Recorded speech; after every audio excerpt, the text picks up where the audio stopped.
m'appelle Sonar, je suis DJ depuis 89. Et en fait, suite à une rencontre, je sais pas, vers 88, pour mon Pygmalion qui s'appelle DJ Underground, qui vient de Oui. Parce que moi j'habitais à Oui à la base pour faire mes études, je suis tombé dans cette ville de merde, tu vois ce que je veux dire, je vais commencer déjà à dire un gros mot.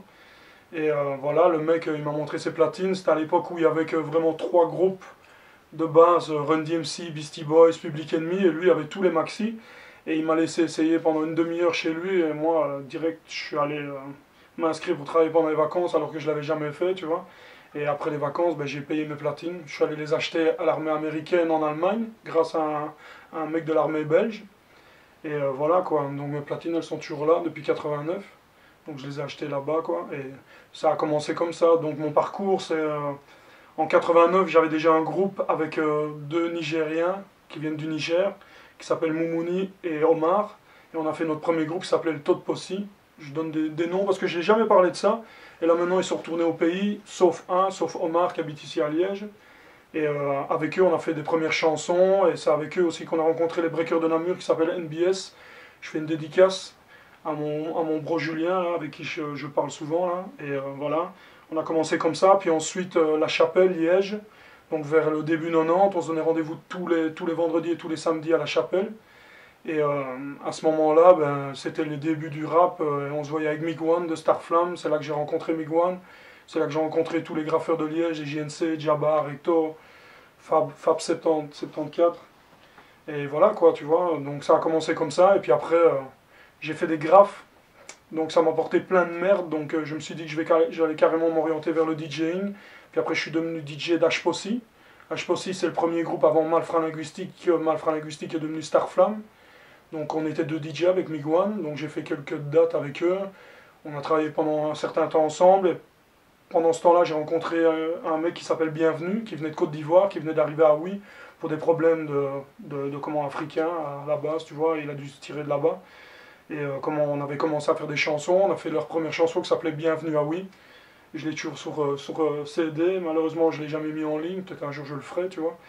Et voilà quoi, ça a commencé comme ça. Après j'ai arrêté Malfrat Linguistique parce que je voulais me baser sur BNS, donc Bienvenue Sonar. On a travaillé sur un album, on a sorti un album.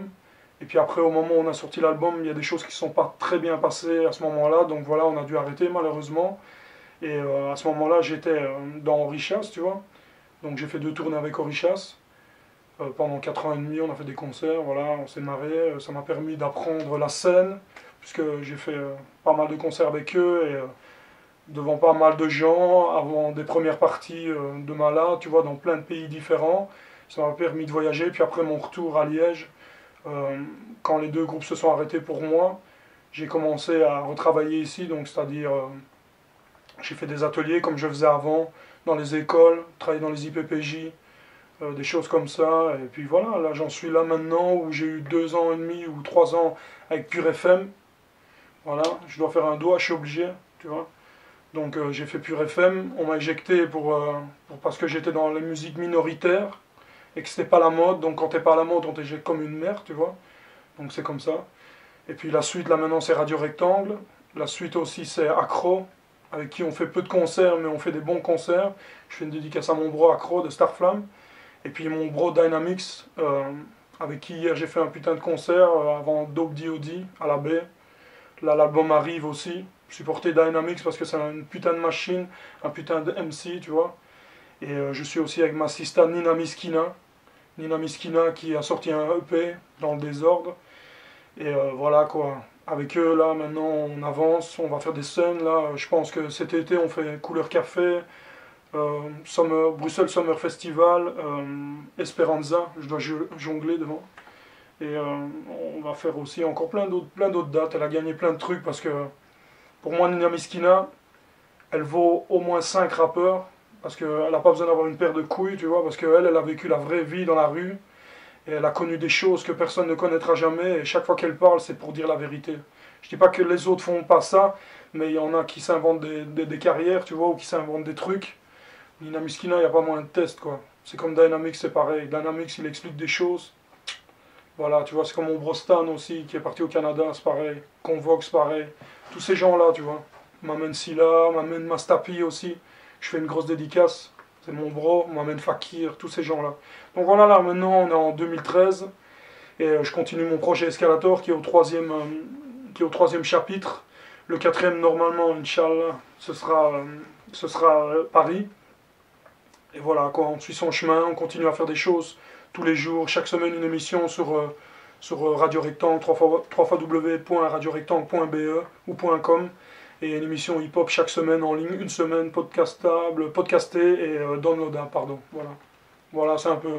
Et les projets futurs, j'en parle pas parce que des fois j'ai avancé des projets et à cause de ce putain de pays, ben il n'y avait pas moyen de le faire, tu vois. Parce que dans ce pays, c'est comme je disais tout à l'heure à un pote, maintenant dans ce pays, c'est comme une pute, plus tu la payes, plus elle te suce mieux, tu vois. C'est comme ça le pays. Donc voilà.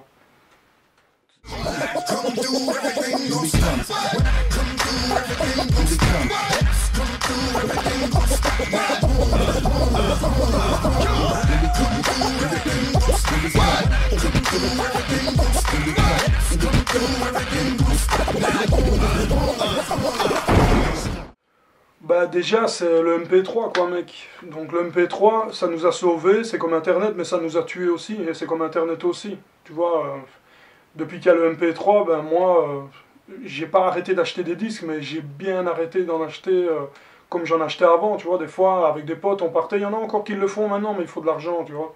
Et maintenant l'euro ça a tout niqué comme le MP3 aussi. Tu vois, avant tu partais, on allait en Angleterre avec des potes, on traversait la malle, tu vois, et on allait chercher des disques et on revenait avec, je sais pas moi, en 200 et 300 disques. Tu vois, on dépensait des mois entiers d'argent qu'on avait mis de côté, quoi, tu vois ce que je veux dire. Là maintenant avec le MP3, tout le monde peut être DJ, tu vois, mais tout le monde ne peut pas être, je sais pas moi, DJ premier, tu vois, par exemple.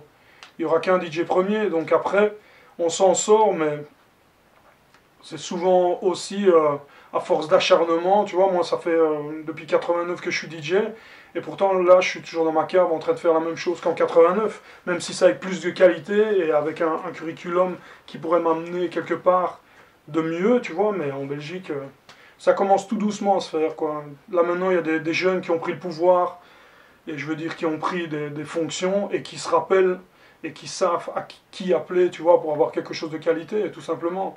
Après, si les gens préfèrent payer 100 € à un DJ toute la soirée et qui mixe les merdes, tu vois, des merdes MP3 ou des conneries comme ça et qui ne fait pas attention aux gens, tu vois, c'est leur problème, mais un jour ils reviendront toujours sur la qualité. Parce que la qualité amène le monde, quoi. Enfin, je sais pas. Peut-être pas pour le moment, mais ça va revenir, tu vois. Et ça se voit là maintenant.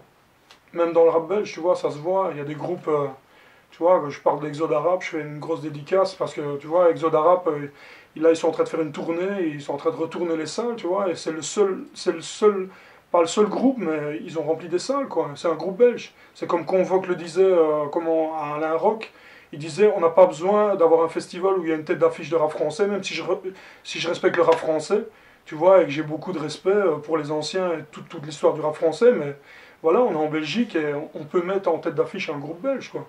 Il y a moyen. S'il a rempli la baie, tu vois, Gandhi l'a fait avant, et là maintenant, il faut que ça suive, il faut juste avoir un petit peu de couilles et le faire, tu vois ce que je veux dire.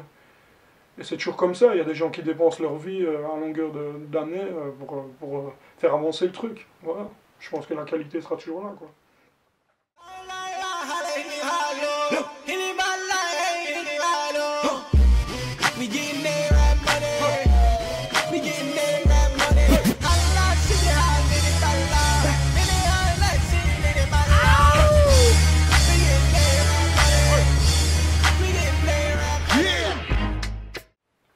Justement, c'est en pleine effervescence, et ce qui est bien, c'est que, je dis enfin, c'est parce que j'habite à Liège, mais j'ai habité Bruxelles, tu vois, je pourrais habiter à Gand, je pourrais habiter à Amay, à Ramioul, n'importe quoi, tu vois.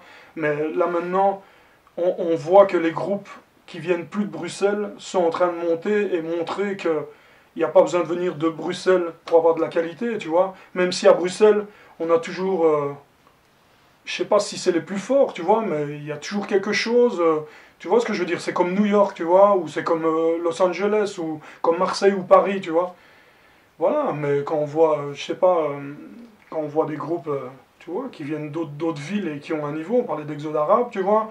À Namur, il y a les trafiquants d'art, tu vois, Tonino, moi je kiffe vraiment Tonino, tu vois.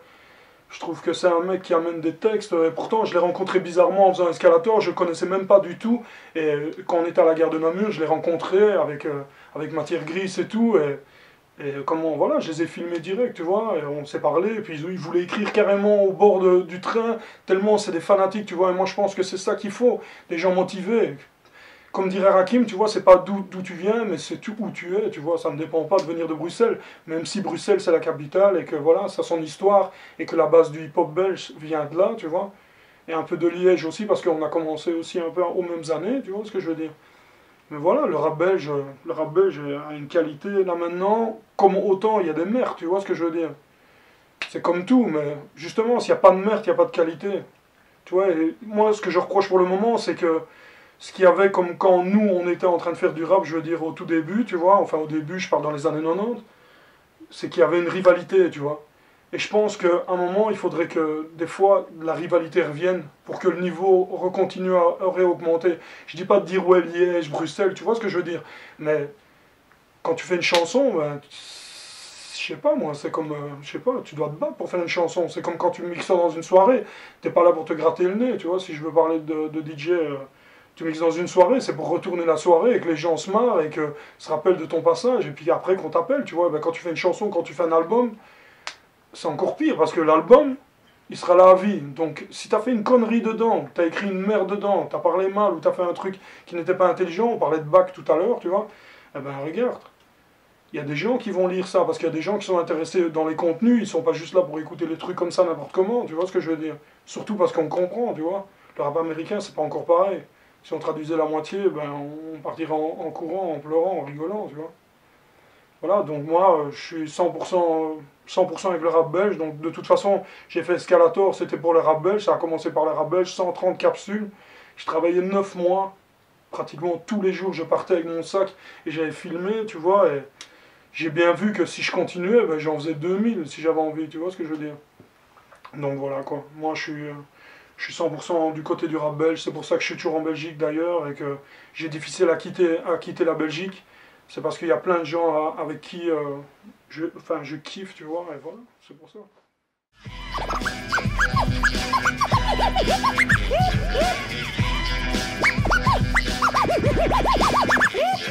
That's the sound of the police.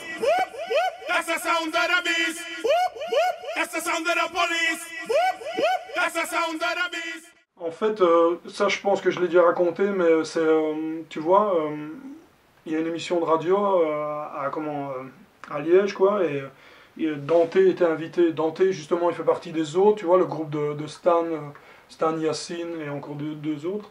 Et on a été le reconduire à la guerre des Guillemins, et c'était le soir, tu vois, donc il était, je sais pas, bon, 23h30, et ça faisait longtemps que j'étais pas allé à la gare, parce qu'elle était ouverte, c'était la nouvelle gare, et on s'est rendu compte qu'en prenant les escalators, eh ben, ils étaient éclairés, tu vois, et moi j'avais fumé un ouinze, donc c'était bien, et je me dis, merde, c'est super beau, quoi, tu vois, c'est une belle gare, même si ça a coûté super cher, tu vois, c'est quand même un bel endroit. Je me suis dit, ben, autant utiliser cet endroit et autant utiliser ça. Donc je me suis dit, je vais essayer avec quelqu'un. Et le premier à qui j'ai filmé, c'est Lyrical Jackin. Je lui fais un gros big up parce que là, il est à l'hosto là, depuis 7-8 mois parce qu'il a fait une chute de ouf, tu vois. Et c'est lui que j'ai filmé en premier parce qu'on a fait des tests. Et comment on s'est rendu compte qu'il y avait quelque chose à faire. Et puis après, j'ai inventé le concept. Et puis je me suis dit, quand j'étais en train de filmer, tu vois, après peut-être 50 ou 60, je me suis dit, ouais, pourquoi pas faire le Canada? Et alors j'y suis allé au Canada et j'ai filmé des gens et ça a fait la suite. Et puis là, après, je parle avec des gens qui étaient venus il y a 2 ou 3 ans d'Espagne et je leur avais dit que j'étais en train de faire ce projet-là. Ils m'avaient dit, ouais, on va t'aider et tout. Donc quand j'y suis allé, ben, j'ai un peu filmé, puis j'y suis retourné il y a 6 mois et j'en ai refilmé 38 sur 7 jours. Tellement ça a buzzé, tu vois, et là maintenant, eux, ils veulent faire une soirée au mois de septembre et tout, donc c'est cool, tu vois. Donc moi, mon but, c'est de voyager, de rencontrer des gens, et de créer quelque chose qui n'était pas créé, donc un truc, un concept qui s'appelle Escalator, donc mon but, c'est ça, le hip-hop, pour moi, c'est être créatif, et être original, et ne pas copier les autres, tu vois. Donc voilà, moi j'ai inventé ce truc-là, je savais pas que j'allais continuer, là maintenant, je suis dedans. Là, je suis passé à un truc supérieur parce que je vais passer tu vois, j'ai acheté un Canon et tout. Donc là, maintenant, je me suis investi dedans et je veux continuer. Après, c'est New York. J'ai déjà commencé New York. J'en ai déjà filmé 12, tu vois, quand je suis allé la dernière fois. Donc j'ai vraiment envie de faire ça, tu vois. On parlait de la barrière de la langue, mais voilà, tu vois, la barrière de la langue, pour moi, il y en a qui m'ont demandé de traduire les trucs, mais moi, j'ai pas trop envie de traduire, parce que quand c'est ce qu'on disait tout à l'heure, tu vois, quand on écoute du rap américain, les trois quarts ils comprennent pas ce qu'ils disent, et pourtant ils écoutent du rap américain, tu vois, il faut juste ressentir le truc, et puis après, pourquoi pas, si on a envie, ben voilà, on demande le texte, on m'envoie un mail, et puis je donne le texte, ou je demande à la personne de me donner le texte, ou de lui-même le mettre, de le traduire s'il a envie, tu vois, parce que maintenant sur Google tu peux le faire. C'est pour ça que j'ai fait Escalator, ouais, tout simplement, pour rencontrer des autres gens, et pour aimer le rap d'autres pays. Tu vois, pas que l'américain, parce que l'Amérique, on la ressent toujours, tu allumes ton ordinateur, l'Amérique, elle est là tout le temps, tu vois ce que je veux dire. Même dans le rap, c'est tout le temps eux, tu vois, alors que tu traverses la Manche, tu vas en Angleterre, et le rap a un niveau supérieur de tout le monde, tu vois, parce que l'Angleterre, en rap, ils ont déjà bien évolué avant, tu vois, avant tout le monde. Et voilà, c'est pour ça, tout simplement. Là, c'est pour aimer le rap français aussi que je vais faire la France. Parce que là, rien que de filmer les deux premiers, j'ai rencontré des gens super proches, tu vois, des gens comme nous, quoi, des gens simples, qui sont là pour écrire et qui sont pas là pour faire du pognon. Et si un jour ils arrivent à faire un tube, ben, ou un hit, ils font du pognon, ils se prennent pas la tête, tu vois ce que je veux dire. Ils sont pas rentrés dans un truc, celui qui veut gagner de l'argent avec le rap, il rêve, tu vois ce que je veux dire. Même en France, quand tu vois ça, il y en a 5 qui gagnent leur vie, quoi. Donc voilà, c'est pour ça que j'ai fait Escalator, j'ai fait ça pour redécouvrir des gens, pour voyager. Voilà, tout simplement, et parce que j'avais acheté un ordi et que je me suis dit que l'ordi, je l'avais payé assez cher pour que je le pète, tu vois. Et que j'étais pas pour regarder Facebook ou être sur YouTube à longueur de journée, tu vois ce que je veux dire. Voilà, tout simplement ça.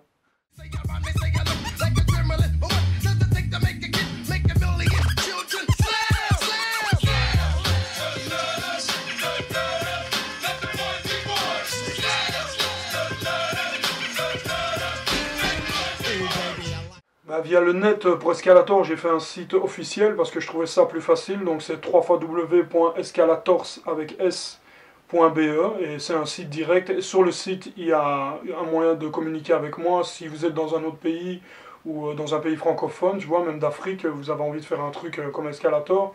Moi, je suis prêt à bouger, quoi. Il faut juste trouver les fonds pour le faire. Donc ça, c'est le site principal. Et ou sinon, bah, j'ai un Facebook comme tout le monde. C'est DEEGAY. SONAR, et je pense que si vous tapez, vous allez trouver entre 50 Russes qui font de la techno et un Belge qui fait du rap, tu vois. Donc voilà, c'est pour ça. Mais c'est comme ça, et puis après le reste... Moi, tu vois, je suis de la old school, je le dis souvent, moi je suis un mec qui met des disques et qui pose l'aiguille et qui fait danser les gens, tu vois. Après, si j'avance, c'est parce qu'on me l'a montré, tu vois. Donc si j'ai pas beaucoup de trucs sur le net et des bazars comme ça, c'est parce que je préfère faire des choses que de parler de moi-même, tu vois, tout simplement. Et je suis content que vous soyez là parce que j'avais envie d'en parler, tu vois, mais voilà, c'est cool. Et c'est pour respecter aussi votre travail et votre acharnement pour faire avancer et mettre de l'image sur les gens qui n'en ont pas souvent, tu vois. Donc moi, je trouve ça respectueux et voilà, c'est pour ça que j'ai accepté parce que je trouve ça hip-hop, quoi, voilà. C'est ça le hip-hop, même. Tout simplement.